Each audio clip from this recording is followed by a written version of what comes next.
She texted at 11:50 p.m., "He's losing control. I just want peace." 1 hour later, gunshots echoed through a picture-perfect home in Land O'Lakes, while 4 children slept in the next room. The victim was 33-year-old Samantha Keithley, a mother of 4, working 2 jobs, doing everything she could to build a brighter life. The shooter was her husband, a police officer. This wasn't just a murder. It was a warning, a reminder of the danger that can hide behind a badge, and of how silence can kill more lives than any weapon ever could. Do you think you would recognize the signs before tragedy strikes? Share your thoughts in the comments, and subscribe to the channel as we uncover real true crime stories hidden behind closed doors. If you think tragedy only strikes chaotic families, vulnerable women, or marriages filled with constant fighting, this story will make you stop and rethink everything. Because Samantha Keithley was not the type of woman people assume will fall apart. She was the kind of woman everyone believed would overcome anything. And that's exactly why her ending left an entire community shocked, grieving, and asking the same heartbreaking question. How does someone so strong end up in a tragedy with no way out? Samantha was born on December 29, 1984, into a loving, ordinary family in North Carolina. Her life changed early. Her mother died from lymphoma when Samantha was just 16. A teenage girl should have been protected at that age. But instead, Samantha stepped up and became the second mom in the house. Her younger brother Taylor said it best, his voice breaking as he remembered, "We lost our mom early, but it made us closer. She was always there. She was like a mother to me." That wound didn't crush Samantha. It shaped her into a woman who loved fiercely, protected deeply, and stood back up even when her heart was still bleeding. When the family moved to Brandon, Florida, a new chapter opened. At Bloomingdale High School, Samantha met Kristen Kellen, the girl who would become her lifelong best friend. Kristen remembers Samantha with eyes full of both joy and sadness. She was electric, stunning, full of life, and so good. Sometimes I didn't understand how she carried everything she carried. But Samantha wasn't magnetic just because she was beautiful or fun. She had something rare, a way of making people feel important, loved, and safe. That's why everyone gravitated toward her. And that's why her tragedy is so painful, so hard to accept. By 2018, Samantha was a blazing force of nature, working at Seminole Hard Rock Casino for over a decade, just promoted studying real estate at night, juggling 4 kids, preparing coursework after midnight, and still smiling through all of it. Co-workers called her Wonder Woman. Friends called her a whole universe of energy. Her life wasn't just beautiful, it made people believe nothing could ever break her. But you know how the saddest true crime stories work. Evil doesn't show up with warning signs. It hides behind calm voices, charming smiles, and everything's fine. And Samantha's life was about to step into its darkest chapter. Stay tuned. And don't forget to leave a comment telling me how you feel about this incredible woman. And subscribe so you don't miss the next part of the story. What made Samantha's life so remarkable was the way she built everything with her own hands and her own strength. And when she met Kirk Keithley, a police officer with nearly 2 decades of experience, many people believed that Samantha's stormy life had finally found a safe harbor. In 2012, they got married and created a blended family with 4 children. Mark, 14, Samantha's son; Peyton, 7, Kirk's son; Olivia, 4, and Alan, 2, their 2 daughters together. To everyone on the outside, it looked perfect. A police officer protecting the community, a hard-working and devoted wife, a brand new $322,000 home in peaceful Bexley, and 4 happy, healthy kids. It looked like the purest version of the American dream. But in true crime stories, tragedy often hides behind things that look too perfect to question. Because beneath the polished surface, Samantha's family was carrying fractures no one could see, or didn't want to see. Kirk, with all his years in law enforcement, presented himself as calm, responsible, steady. But when people looked closer, they felt something wasn't quite real. Samantha's brother once said that Kirk always acted like he was above everyone else, rarely speaking to or engaging with her family. At family dinners, where laughter should have filled the room, Kirk sat silent, distant, as if he didn't want to belong there. Neighbors from their old neighborhood remembered Samantha as warm, friendly, easy to talk to. But only when Kirk wasn't around. When he did appear, it was like Samantha became a different person, withdrawn, quiet, careful. She would smile politely, give a quick wave, then retreat inside. Those tiny details, avoiding eye contact, rushed greetings, the tightness in her smile, are all familiar signs in controlled relationships. Signals victims often don't admit or don't dare admit. Even more concerning, Kirk's police personnel file once described him as austere, emotionally cold, lacking empathy, difficult to connect with. In law enforcement, that word isn't just a personality note, it's a warning. But at the time, no one knew what Kirk's true nature would eventually lead to. Samantha kept working, raising her kids, loving her husband, and holding on to the family she believed was worth fighting for. She was so strong, so resilient, that even she didn't see she was slipping into the same shadow every victim of domestic abuse passes through. The shadow of silence, endurance, and the desperate hope that maybe things will get better. But like every heartbreaking true crime story, the thing no one believed would ever happen was already closing in, and by the time the danger became clear, it was already too late. Stay with us for the next part, where everything begins to unravel and why this tragedy was nearly impossible to stop. Every tragedy has a moment, a single turning point, that if reversed might have changed everything. For Samantha, that moment was the night of September 23, 2018, a day that seemed ordinary, but opened the door to 6 terrifying hours that led directly to her death. That evening, Samantha didn't feel well. She just wanted to rest, a small, simple human need. But in relationships already stretched thin, the smallest things often become the spark. When she said she wasn't feeling good and needed quiet, what she received wasn't concern. It was Kirk's explosive anger, alcohol, oxycodone, and a mind spiraling out of control. Turned a trained police officer into a man who had completely lost restraint. What started as pressure-filled words became constant harassment, minute after minute, hour after hour. As if Samantha wasn't allowed to have space, wasn't allowed to close a door, wasn't allowed to be vulnerable for even one evening. 6 hours. 6 hours of vague threats, escalating rage, and obsessive control, the exact pattern that every domestic violence expert recognizes as the pre-explosion phase, the most dangerous stage of abuse, and Samantha knew it.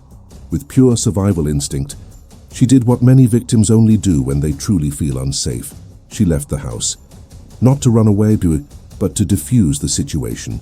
It was the decision of a smart, responsible woman trying to protect herself, protect her children, and even protect her marriage from a night spiraling out of control. Samantha checked into a hotel, hoping Kirk would calm down.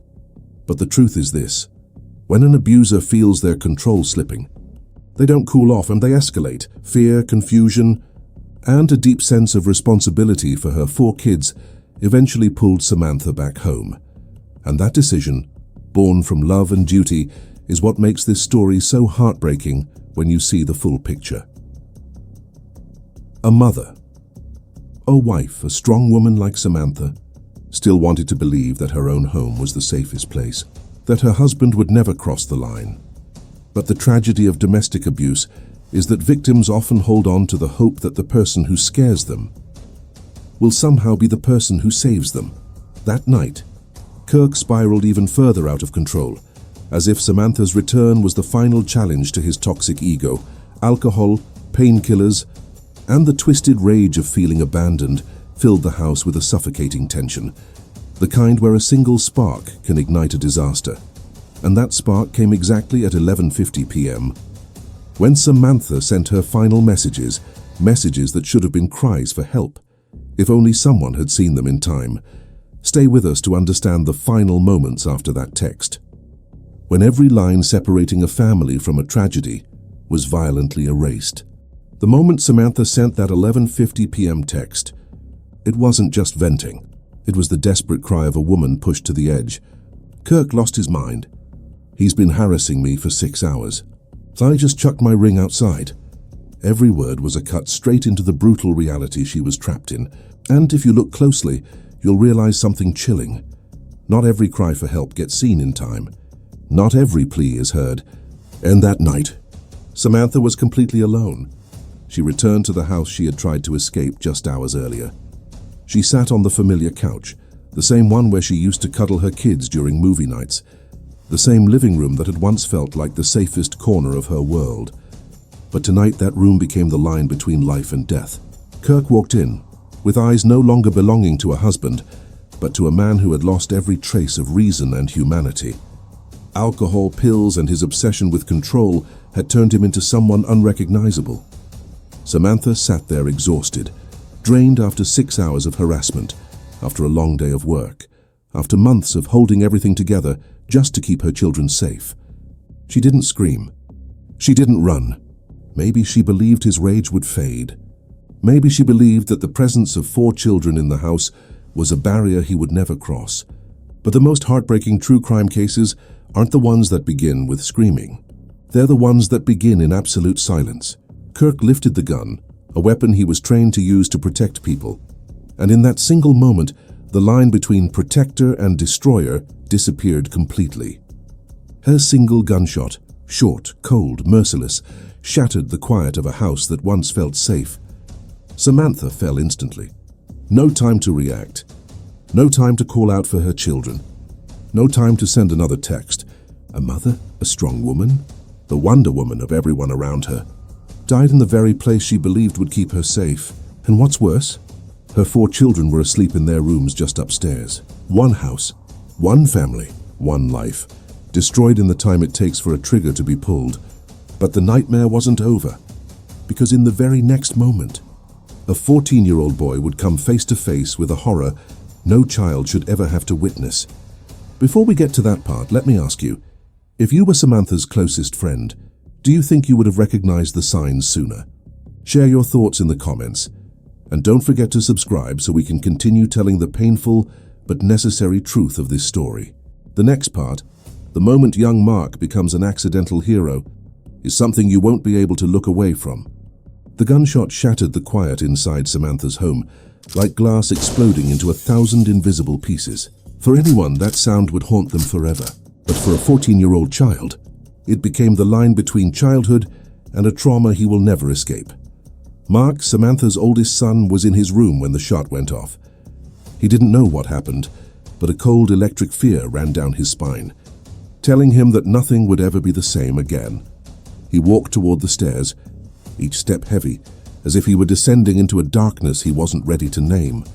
Downstairs, the first thing he noticed wasn't death, it was silence, a silence so heavy and unnatural that it felt like touching it would cause it to break apart. Then he saw his mother, the woman who was his entire world, lying motionless on the couch, the same couch where they used to watch movies. Laugh and be a family, blood, blank eyes. A brutal truth revealed in an instant. There was no time to scream, no time to ask why. Mark had only a second to become an accidental hero.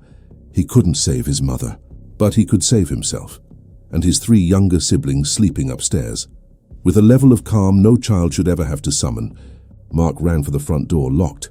He rushed to the garage, pulled at the door with everything he had. It barely opened, leaving only a narrow gap. No 14-year-old should ever have to squeeze through a garage door to escape the scene of their mother's murder. But Mark did. He slid out like a child escaping a monster in a storybook, except this time, the monster was a man he once called stepfather. As soon as he got outside, Mark did something only a child raised with love and courage could do. He called 911. His voice trembled and cracked, but his words carried the full weight of the horror he had just witnessed. "My mum's been shot. My stepdad shot my mum in the head." Coming from a child, those words hit harder than any indictment. In the middle of panic, he answered the dispatcher's questions the best he could, explaining the arguments, the strange behavior earlier that night, and the moment he saw his mother's body. Then the call disconnected. No one knew if Mark was still alive. No one knew if the killer was still inside. In those endless seconds, his entire world was darkness, fear, and a fragile hope that his younger siblings would be okay. But Mark called back, and that second call became the key that brought police to the scene as fast as possible. Before we move on to part 6, where the full truth comes to light and an entire community is shaken, let me ask you, do you think you would have had the courage Mark did in that moment? Leave a comment, and don't forget to subscribe to stay with us through this heartbreaking, important journey. When the 911 call reconnected, the dispatcher finally heard a man's voice. It was Mark's father, holding the terrified boy in his arms, trying to help him breathe through the shock. "The boy's here with me. The 2 little ones are standing right in front of the house," he said, his voice trembling but trying to stay composed. That update brought a small wave of relief to the dispatch center. At least the children were alive. But one question still hung heavy in the air. Who's still inside the house? Was Kirk alive? Could he hurt anyone else? Deputies from Pasco County Sheriff's Office raced toward the scene at full speed. This wasn't just another emergency call. It was a race against time. They knew the suspect was one of their own, trained, tactical, capable of hiding, and extremely dangerous. When they entered the home, even the most seasoned officers, men who had seen hundreds of homicide scenes, were struck silent. Samantha lay on the living room couch, motionless. A gunshot wound to the head had ended her life instantly. There were no signs of struggle, no chance to scream, no time to fight back. Upstairs, they found Kirk Keithley, dead from a self-inflicted gunshot wound. The suspect and the victim were both gone. But the tragedy didn't end there. 4 children, innocent, sleeping souls, had just lost both parents in the span of minutes. One home, one family, completely destroyed. The next morning, Sheriff Chris Nocco faced reporters, his expression heavy. The moment someone sworn to protect the community becomes the one who harms it. They no longer deserve to wear the badge, he said, his words firm but full of sorrow. The toxicology report later confirmed what everyone suspected. Kirk's blood alcohol level was nearly twice the legal limit, and he also had oxycodone in his system, a volatile mix that can trigger complete loss of control. But as Ted Freely, Samantha's uncle, said, "Alcohol and pills don't explain this." This was Kirk's choice, and nothing can justify what he did. Within 24 hours, the real estate community where Samantha worked came together.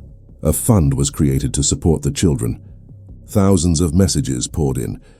Hundreds of friends and colleagues wept openly upon hearing the news. Nearly $80,000 was raised to help care for the 4 children, now living with their grandfather. But among all the grief, one question continued to haunt everyone. How did no one see the signs? How could a woman so strong, so intelligent, so full of life, end up trapped in such a deadly situation? And the most painful truth, the one no one wanted to face, was that Samantha's tragedy was not unique. Stay with us for the next part, as we uncover the deeper, chilling truth behind the homes of those who wear the badge, and the darkness that sometimes hides behind it. Leave your thoughts in the comments, and don't forget to subscribe because the story isn't over yet. Samantha's death shook the community to its core, but the cruel truth was this: her tragedy was not an isolated case, and that is what sent a deeper chill through everyone following the investigation, deeper than any gunshot ever could. As police and reporters began piecing the story together, they uncovered a disturbing pattern. In households where someone wears the badge, the cracks, the tension, the controlling behavior are often hidden better than anywhere else. Officers know how investigations work. They know what leaves evidence and what doesn't. They know how to behave normally right in front of co-workers, and Samantha had been living in that hidden world for years, without anyone realizing it. Then, just 3 months after Samantha's murder, while her family was still struggling to breathe through their grief, another case erupted. A case so horrifying it forced the entire county to confront a truth they had ignored for far too long. On December 19, 2018, another veteran deputy, Terry Strawn, shot and killed his wife, his daughter, and his granddaughter, before taking his own life. But the most unsettling part wasn't the number of victims. It was the way he reported each killing over police radio. Calm, steady, almost clinical, as if he were narrating an assignment instead of slaughtering his own family. 2 cases, 2 shattered families, 2 men who were trusted by their communities, and both left their colleagues stunned, insisting there were no signs. We never saw this coming. The connection between these cases forced Pasco County to stare directly into the darkness they had avoided.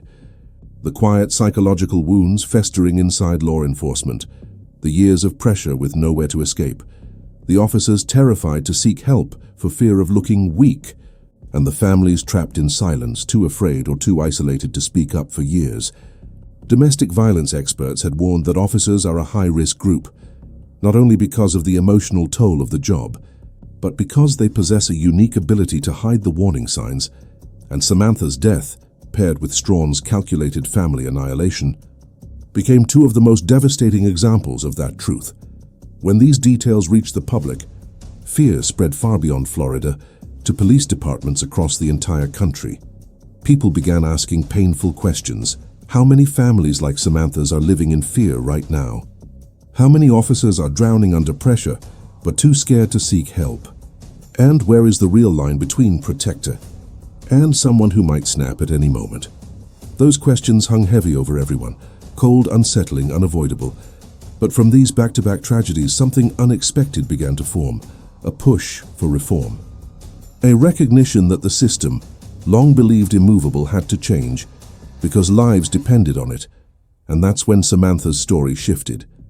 It was no longer just the story of her death, but the beginning of change that could save hundreds of families from a similar fate. 2 deaths, only 3 months apart, Samantha Keithley and the family of Deputy Terry Strawn hit the law enforcement community like twin explosions. But what happened after those tragedies was even more disturbing, because once investigators began digging deeper into both cases, they discovered something terrifying. These were not isolated incidents. They were part of a repeating pattern that had existed for years, a pattern no one had dared to acknowledge. Experts were brought in to review psychological files for hundreds of deputies in the region, and what they found made even the most seasoned professionals go cold. Over 60% of officers reported long-term psychological distress, chronic insomnia, panic symptoms, emotional breakdowns, failing marriages, yet almost none of them sought help, not because they didn't need it, but because they were afraid of being seen as weak, afraid of being pulled off important assignments, afraid of losing credibility inside the department, afraid that a single counseling session could jeopardize a 20-year career. And when fear mixes with pressure, and the "I must never fail" mentality ingrained in many officers, you get the most volatile combination imaginable. What made Samantha's case so haunting wasn't just the brutality of her death. It was what her death revealed. When the FBI teamed up with Pasco County to review Kirk's history, they found repeated minor disciplinary notes, a pattern of social withdrawal, minimal contact with co-workers, involvement in incidents where colleagues described him as unusually cold. Things once dismissed as a difficult personality now looked very different under a forensic lens.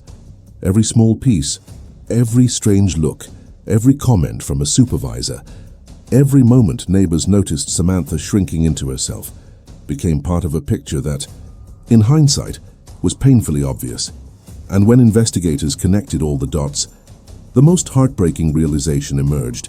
If the system had real mental health support, if warning signs had been taken seriously, if victims had a safe place to report abuse without fearing the abuser wore a badge, Samantha might still be alive.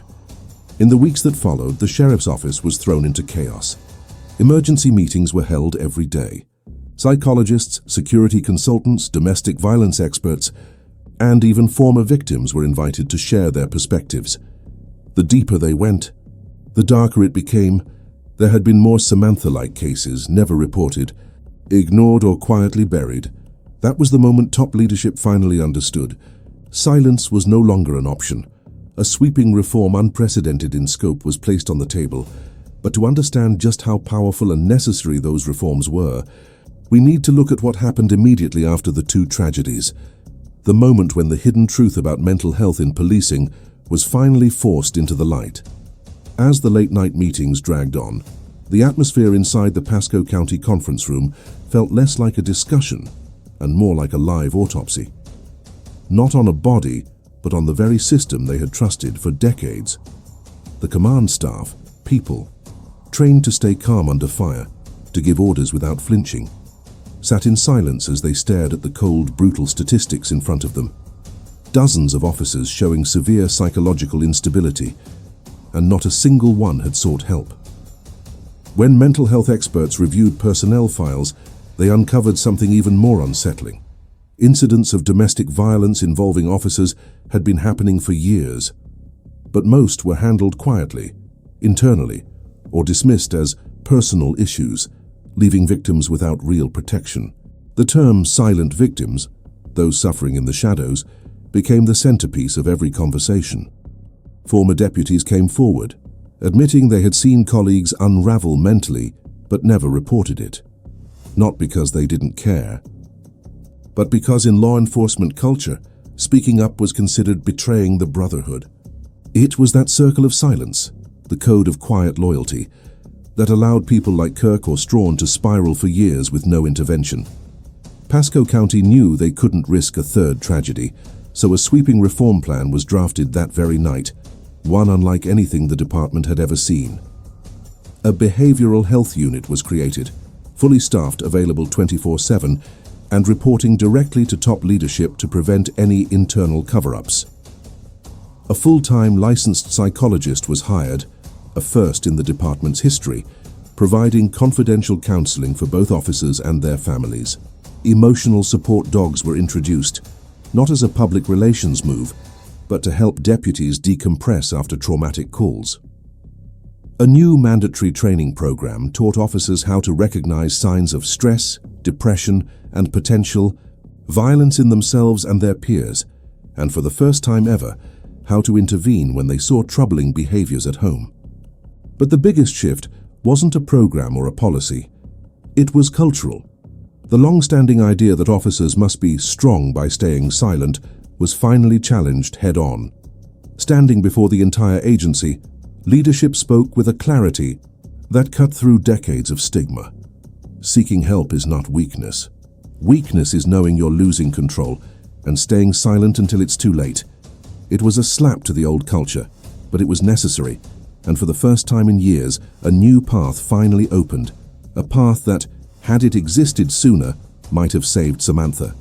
The next part will take you back to her story, to the way a community grieved, remembered, and slowly learned to heal from a tragedy that left scars long after the crime scene tape was gone. While the system was beginning its unprecedented overhaul, one question hung heavy over every meeting, every report, every urgent discussion. What about Samantha's children? Who would care for them? Who could ever fill the space a mother loves with her whole heart? In the days following the murder, the house on Terrazzo Way still carried the mixed smell of gunpowder and children's toys. School backpacks sat scattered by the door. 4 toothbrushes still stood together in a cup in the bathroom.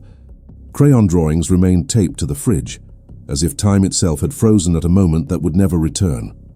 At her funeral, held at Bell Scholes Baptist Church, hundreds of people came, co-workers, neighbors, friends, and even those who had only met Samantha once or twice, but never forgot her smile. No one could understand why a woman who spent her life bringing light to others had to leave this world in such darkness.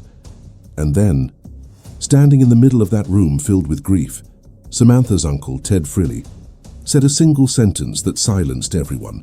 "When you tell Samantha's story, please don't reduce her life to the final few minutes.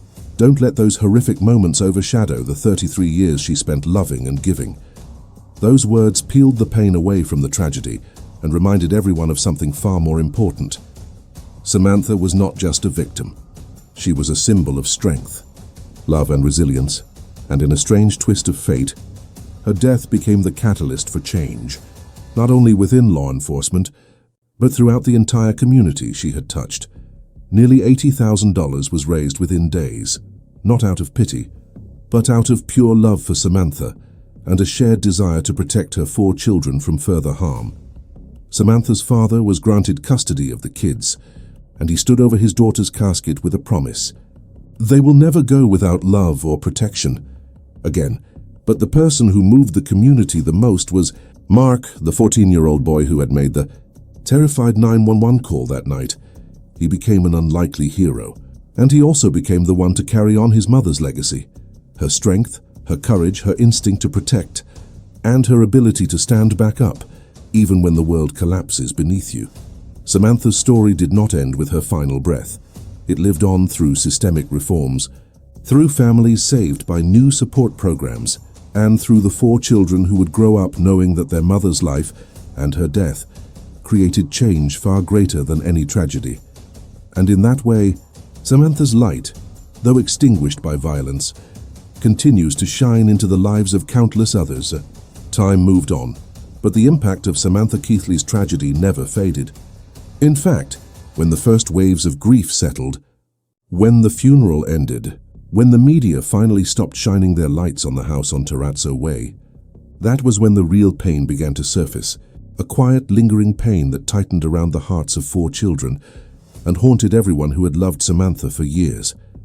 But beneath that loss, something important began to take shape. Samantha's tragedy forced an entire system to look at itself, and in a way no one could have predicted, the woman who spent her life protecting others had unknowingly saved hundreds, maybe even thousands of families from a similar fate. New support programs were put in place. Mandatory training sessions were held again and again. Counseling for officers became more frequent and more normalized, and for the first time in decades, conversations about domestic violence within law enforcement were brought into the open, not hidden behind closed doors, not dismissed as personal matters. In the real estate offices and at the casino where Samantha had worked for so many years, people kept talking about her strength, her warmth, the way she lifted others when they were struggling. Co-workers shared memories of how Samantha encouraged them through tough times, how she always made people feel seen, valued, and appreciated. Those stories reminded everyone that Samantha had lived a full life, even if her time was cut short, and that the legacy she left behind was far greater than anyone had imagined. Meanwhile, the 4 children, Mark, Peyton, Olivia, and Alan, slowly learned to live with the truth that neither of their parents was ever coming home. But they also learned something Samantha had taught by example: to rise, to fight, and to live with a strong heart. Mark, the 14-year-old boy who made that terrified 911 call, grew up under the care of his grandfather. He transformed from a child weighed down by trauma into a young adult who understands the value of life and the importance of speaking up when something is wrong. People often say that the greatest tragedies create the most powerful lessons.